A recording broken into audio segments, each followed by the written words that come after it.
Taller de Arquitectura, à la fois sa maison et son agence, l'architecte Ricardo Bofill, auquel on doit, entre autres, le marché Saint-Honoré à Paris, l'aéroport de Barcelone et le building d'Only à Chicago, nous fait découvrir Barcelone, sa ville natale.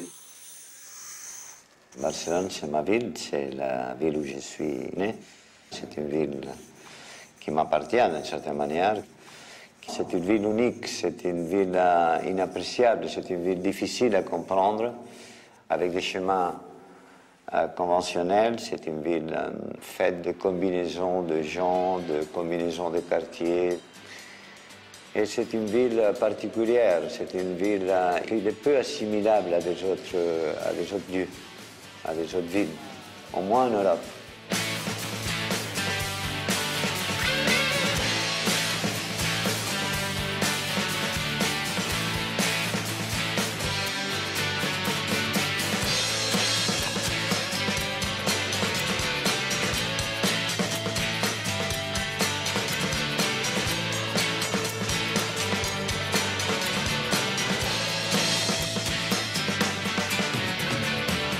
C'est une ville individualiste, c'est une ville faite par des individus, il n'y a pas d'État. Il n'y a pas d'État à Barcelone, en Catalogne, l'État il est loin. L'État il est à Madrid avec une autre conception du pays, de l'Espagne. Et ici c'est une ville contre-culturelle, c'est une ville dans laquelle on trouve des espaces de liberté pour faire des choses. On a cette impression de liberté et cette impression de qu'on peut faire, qu'on doit faire. On doit faire quelque chose. On doit faire quelque chose pour la ville et pour le pays. Autrement, il n'existe pas. Si vous regardez par exemple la Sagrada Familia, que c'est le monument de Barcelone, hein, et vous l'analysez, et vous analysez l'œuvre de Gaudí, là, vous trouvez un peu l'essentiel, l'attitude essentielle de la ville de Barcelone, d'une façon ou d'une autre. Parce que Gaudí, c'était un personnage fantastique, terriblement inventif. On ne sait pas si c'est beau ou laid ce qu'il fait. Mais ce qui est important, c'est qu'il ne fait pas deux choses égales. Il ne fait pas deux fenêtres égales, il ne fait pas deux portes égales, il ne fait pas deux colonnes égales. Et puis, il invente un peu en dehors du temps. Il invente et il continue à construire, il meurt dans la construction et il fait une œuvre inachevée. Parce qu'il y a la volonté de faire cette œuvre inachevée. Et ça reste dans tout l'art catalan d'une certaine manière. Et Barcelone, c'est un peu ça. La ville, c'est une ville inachevée, c'est une ville en constante mutation, en constante réparation, avec les problèmes qu'ils impliquent. Mais c'est une ville qui a la volonté, la vocation d'être non finie. Tout est non fini et tout a le charme d'être non fini. Mais ça vient aussi du XIe siècle, parce que vous voyez la Plaza del Rey, par exemple, avec des bâtiments, avec des tours qui devaient être beaucoup plus hauts et qui ne sont pas finis. Cette place, il est intéressante, au moins, et moi je la trouve très belle. Ici, on est dans le 11e, 12e, 13e, avec des points au 14e. Mais c'est aussi fait par morceaux. C'est jamais une place complètement dessinée, comme à Paris, comme en Italie. C'est une place qui est faite de bâtiments qui se mettent l'un à côté de l'autre et qu'ils doivent se rallier les uns par rapport aux autres. Et c'est ça la caractéristique qu'on est en train de parler. Donc on trouve différentes architectures. Ici on trouve une architecture d'un palais qui est plus composée avec la porte catalane. Mais on trouve cette petite tour qui est très belle avec ses arcades, qui sont des arcades typiquement catalanes. Mais vous voyez qu'il est posé sur des contreforts du XIIIe siècle. Et au fond, avec ces ouvertures que déjà ils sont des fenêtres déjà dessinées, composées, très Renaissance. Et après, il vient s'ajouter avec cet arc non fini sur l'autre, jamais non fini ou jamais superposé, toujours articulé. Il vient se poser cette petite église du XIIIe siècle avec cette tour d'influence arabe parce que c'est octogonal. Ça, c'est un espace qui a une échelle, une dimension humaine, qui est éclectique. Et c'est l'esprit de Barcelone architectural qui se démontre de cette manière. Donc la Barcelone ancienne, il se trouve à l'intérieur d'à peu près 7 pentagones. On trouve tout le quartier gothique, on trouve le vieux quartier, on trouve toute l'ancien Barcelone, hein, jusqu'au XIIIe siècle.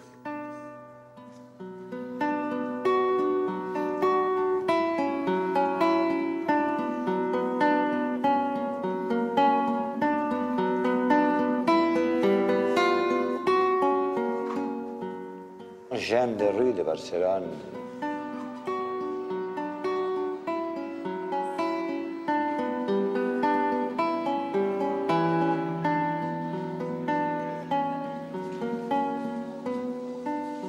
Oui, on est dans la calle Moncada. C'est une rue du XVIIIe siècle dans laquelle il y a de très belles maisons qui maintenant se sont transformées. Il y a plein de musées, le musée Picasso par exemple, entre autres. Ici, il y a la galerie Met, une autre patio. Il est très beau et puis avec cette entrée, avec ces escaliers, on peut rentrer.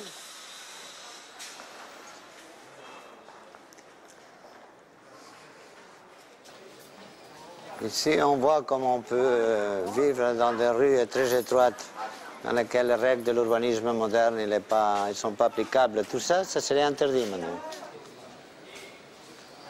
Donc, en passant, on trouve tous ces maisons très belles. Avec un peu, quand même, ce style arabe toujours de patio. Donc, une certaine influence arabe, il y a.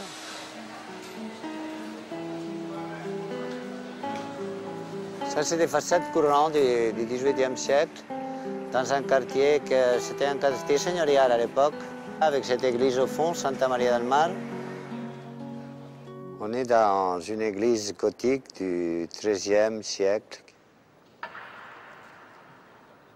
Ça, c'est un espace très beau, très pur, très sobre, que moi j'aime particulièrement, indépendamment de que ce soit une église ou de sa fonction. En fait, il ne fait pas sa fonction. Ici, on fait des concerts. Ici, il y a des fêtes aussi, de grandes fêtes. Et ici, casuellement, je vous ai amené parce qu'ici, j'ai fait la cérémonie d'enterrement de mon père et de ma mère.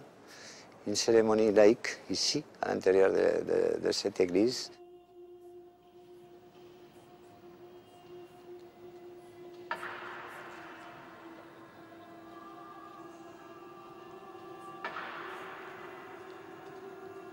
C'est ici qu'on sent un espace intérieur.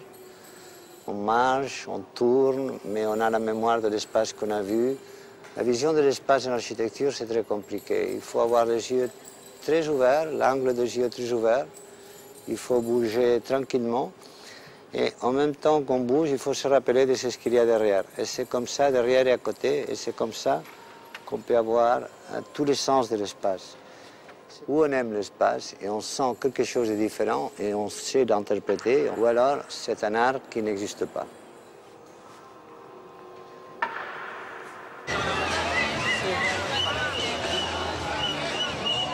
Ça, c'est le centre politique de Barcelone et de la Catalogne. C'est une place avec deux institutions qui se font la guerre normalement politiquement.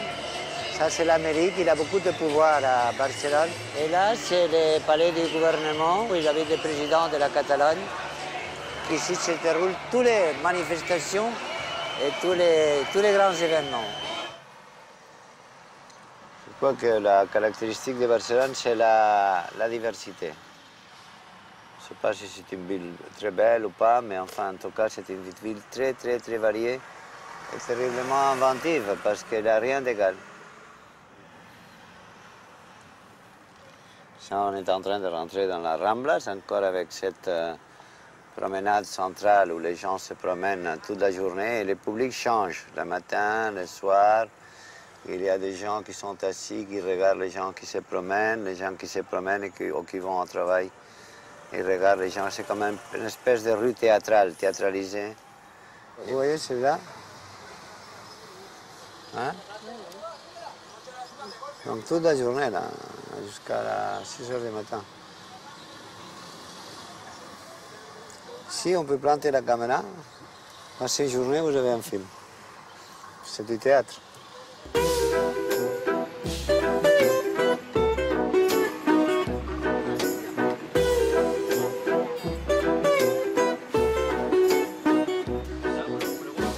C'est une rue qui vit 24 heures par jour, avec des publics différents.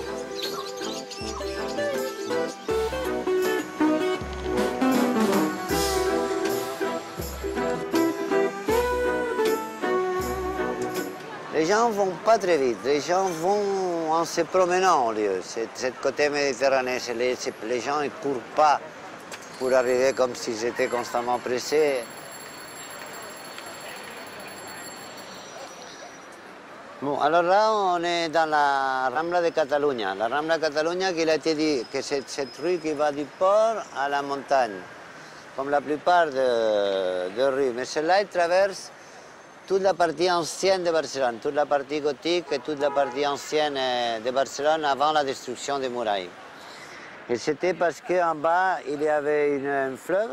Cette fleuve, il a été canalisé. Et alors, ça donne cette typologie de rue que moi j'aime beaucoup, que c'est quand il y a quand la promenade il est au centre et les voitures sont à côté, ils ont peu d'importance. C'est pratiquement presque une rue piétonne. Pas seulement une rue piétonne, parce que moi j'aime pas non plus les rues piétonnes quand sont seulement des rues piétonnes, mais la prépondérance est au piéton. Ici en bas, il y a un dessin de Miro, il est fait dans le sol. Ici, il y a le Palais de Barcelone, c'est un bâtiment de 1800. Il a été fait ici volontairement au milieu des quartiers populaires. Là, vous trouvez depuis 1820, par exemple, cette boutique-là. Et à côté, une boutique de souvenirs des Pakistanais, donc des gens comme ça. Donc il y a ce phénomène de l'immigration et ce mélange entre la vieille et le vieux catalan et l'immigration.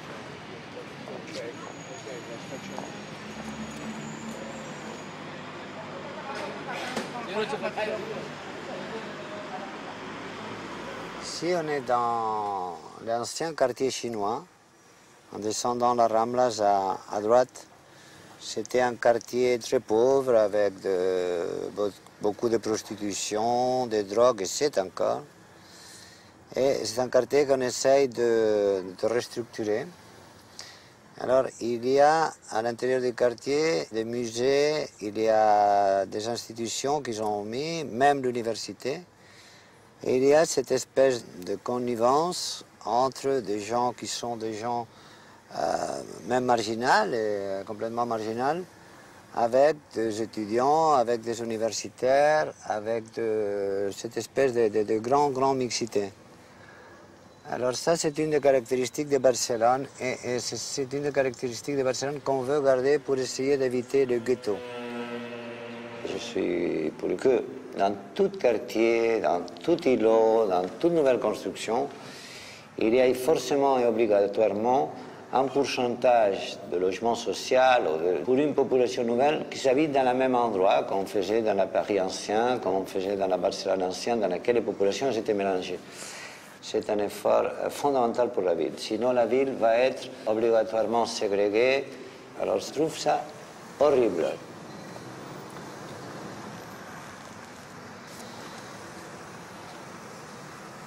Ici, on va au musée d'art contemporain, au milieu de ce quartier populaire, à côté de la bibliothèque centrale mais dans les quartiers populaires qui étaient très dégradés, un peu comme à Beaubourg, disons. Il y a eu une grosse discussion à Barcelone sur les musées d'art contemporain. Où est-ce qu'il fallait placer et qui fallait le faire.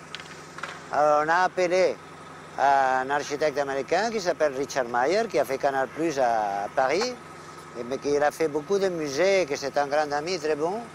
On lui a donné cet espace, on a ouvert cette place à l'intérieur de ce quartier pauvre de Barcelone. Donc pour continuer à rechercher cette mixité de laquelle on était en train de parler. Du point de vue architectural, on découvre les monuments ici. Les monuments ne sont jamais au fond d'une perspective, au centre d'une place. Non, les monuments sont placés comme cachés à l'intérieur des quartiers, placés à l'intérieur. Il faut les regarder de côté. Une cathédrale, on ne la regarde jamais d'en face, au bout, mais il faut la découvrir comme ça. Le musée d'art contemporain, que c'est important pour Barcelone, même s'il y a beaucoup de musées séparés, il est placé dans cet endroit que c'est difficile à trouver. Alors ici, ce mélange qui les gens qui viennent voir le musée, les étudiants, les gens de la rue, avec les enfants qui jouent, à côté des gens qui sont marginalisés. Alors cette espèce de mixité, cette espèce de mélange, ça, c'est Barcelone.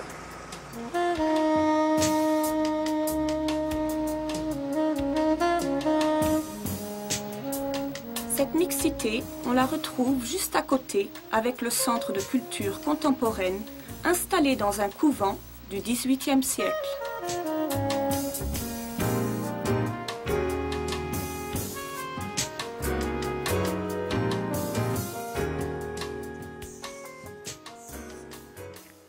Après, à un certain moment, il y a eu cette expansion économique très forte de Barcelone et il y a eu un grand urbaniste qui a inventé le mot urbanisme d'ailleurs, qui s'appelle Cerdà, Ildefonso Cerdà.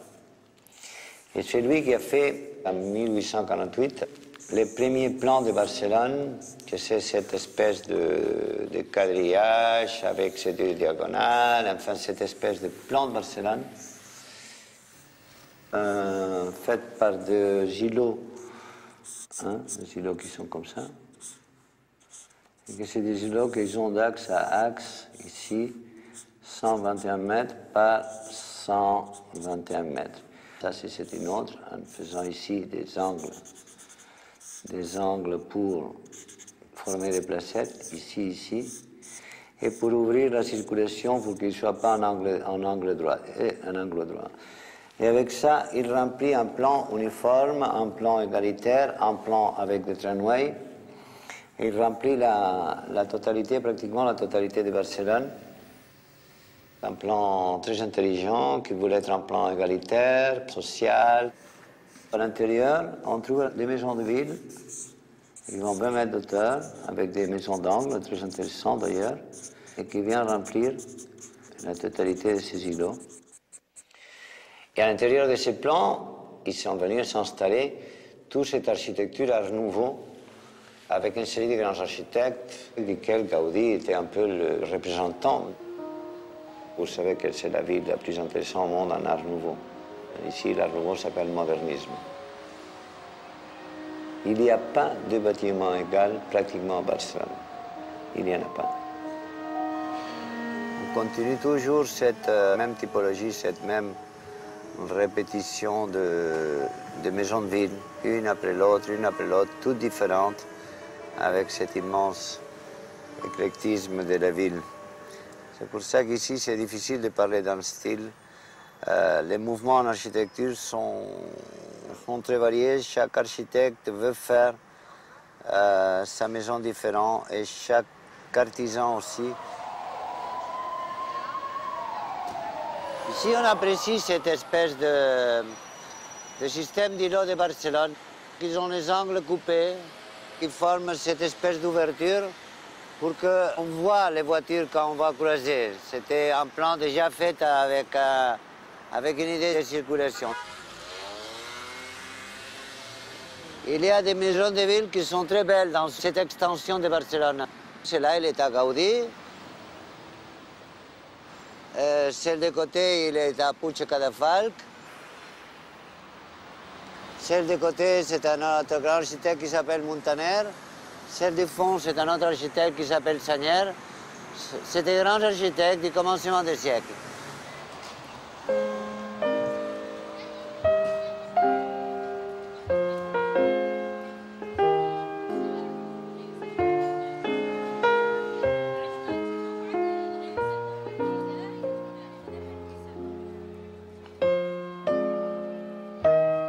C'était une espèce de système de compétition. Il y avait une compétition entre la maison et la maison de côté pour voir qui la faisait mieux, qui la faisait plus belle. Toute la question, c'était qui était le meilleur et qui était le plus raffiné, le plus cultivé.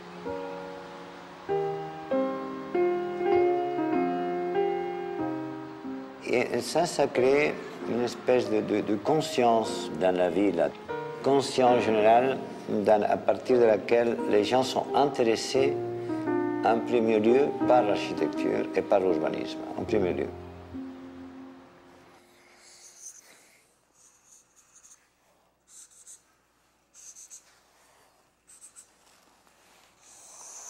Bon, c'est un peu ça.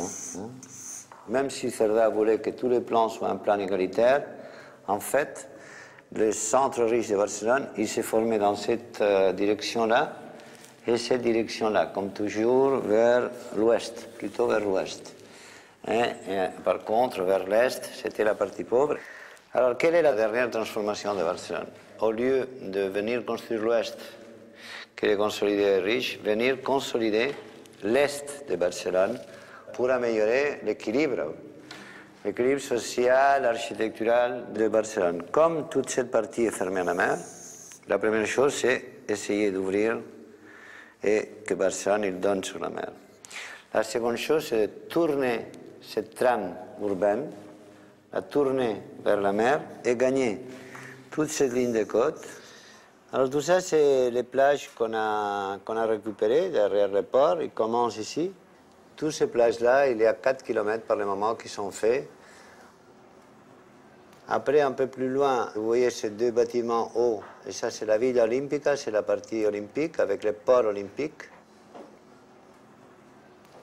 Et c'est là, au bout de ces 4 km, qu'il y a cette opération urbanistique et culturelle qui s'appelle le Forum 2004 de cultures et de civilisations différentes. Ça, c'était l'ancien port. On le transforme petit à petit et ça reste comme un lac intérieur avec beaucoup de vie, normalement, ici. Et on a construit de nouveaux bâtiments comme le World Trade Center, construit par Pei, et le club maritime, avec cette passerelle en bois, que c'est un peu la continuation de Ramblas qui vient ici, qui va continuer jusqu'à l'autre partie. Et puis cette ouverture nouvelle, qu'on vient de finir, là, il y a 3 mois, pour que tous les bateaux d'ici puissent, parce qu'avant ils devaient faire le tour pour sortir, même les bateaux de plaisance, et là ils peuvent sortir directement. Et ça c'est le terrain gagné à la mer, le nouveau terrain gagné à la mer, sur lequel je vais construire toute une installation, des hôtels, de bureaux, de commerce, de restaurants, etc. Ici, c'est un nouveau gratte-ciel que je suis en train de faire. C'est un bâtiment très haut avec une forme de voile coupée comme une immense sculpture à côté de la mer.